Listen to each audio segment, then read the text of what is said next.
Bien, concernant les Google Alerts, du coup, pour commencer, vous vous rendez sur le site google.com. Ensuite, vous allez dans le menu en haut à droite, vous l'ouvrez et vous scrollez pour aller à autres produits et applications Google. Là, soit vous faites une recherche CTRL F, ou vous tapez alerte et vous allez directement à alerte, soit du coup vous scrollez à partir de la barre d'état et vous allez chercher Google Alert qui se trouve dans le menu. Vous ouvrez Google Alert, donc là il y en a déjà que j'avais fait mais on va les supprimer. Vous vous trouvez ici où là vous avez déjà préalablement choisi les thèmes que vous souhaitez dont vous souhaitez avoir des alertes. Donc par exemple, on va taper veille commerciale. Là, ça nous donne du coup toutes les informations qu'on peut recevoir. Vous allez dans les options. Vous pouvez soit choisir la fréquence, donc en recevant un email dès qu'il y a une nouvelle information, une fois par jour ou une fois par semaine.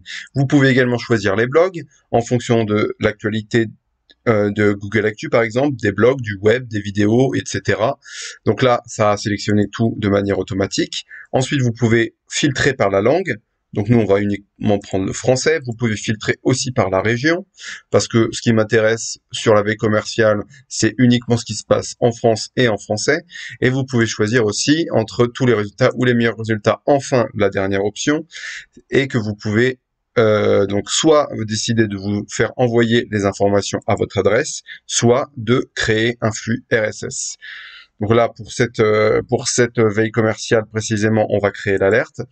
Quand vous êtes du coup sur votre Google Alert, vous avez du coup votre tableau de bord qui recense l'ensemble des alertes que vous avez créées, que vous pouvez soit supprimer, soit modifier.